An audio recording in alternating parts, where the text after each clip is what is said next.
Oh, hey. I didn't see you there. I was just dreaming about money. You know, guys, I want to have a little talk with you. It's not easy getting rich. I mean, for me it was, but for most people it's not. And I want to share with you a couple of tips. Now, I know it's really hard to make money in the Magic game.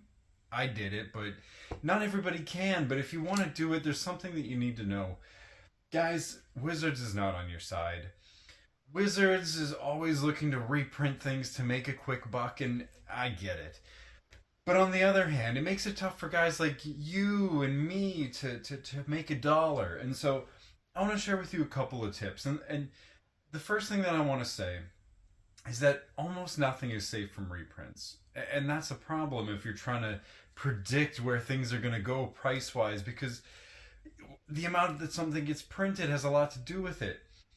But I wanted to share with you a few cards that I think are more or less safe from reprints, and they're not reserve list. I think it's important that you understand that cards with special treatments and special editions and things of that nature are far less prone to reprints, if not completely immune. And if these are the cards that you're looking to invest in, you can find some really good deals and turn that around into a couple of bucks. So, with all that being said, here are three cards that I think you need to be on the lookout for if you want to make a couple extra dollars in the Magic game. Number one, Secret Lair Birthing Pod. Birthing Pod is such a unique and universally loved card, and frankly, at the rate things are going, it's probably going to get unbanned in Modern before too long.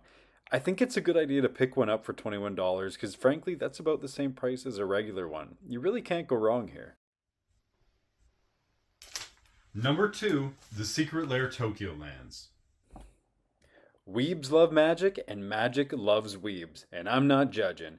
Frankly, guys, these are some of the most beautiful lands in the entire game, and the fact that you can pick up the forest for $15 is insane. The swamp for $12, come on, guys. This is one of the most beautiful swamps in the game. The plains, this is absolutely stunning and one of the most beautiful lands overall. People are going to be reaching for these for their theme decks, just any sort of deck with beautiful lands. People are always going to love these lands. Basics obviously aren't going anywhere. And anytime someone's going to spice up their deck, these are going to be somewhere in the consideration. And they should be. They're gorgeous. Pick them up. Number three, Secret Lair Sliver Overlord.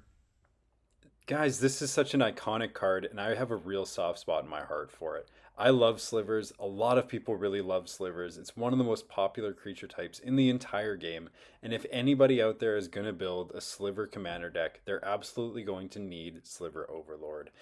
This is a really good deal for $80, guys. Every other version is at least $65, $75. So why not shell out 80 bucks and get a really beautiful copy? I think it's a good idea to pick one up while you can because these aren't getting reprinted a lot. And they're frankly really hard for Wizards to reprint. Where are you going to put a 5-color sliver other than maybe the occasional master set? And they're not doing a lot of those anymore. So pick one up, guys. So listen, folks, if you take anything away from this video other than tremendous picks, I want it to be this. You have to pay attention to what Wizards of the Coast is doing. And if you understand what they're doing, you can spot pieces here and there for you to make money. And this is one of them. Pay attention to what they're doing. Pay attention to their patterns, how they print, how they reprint, what they're not willing to touch. And use that to your advantage. And if you do that right, you can end up a billionaire just like me.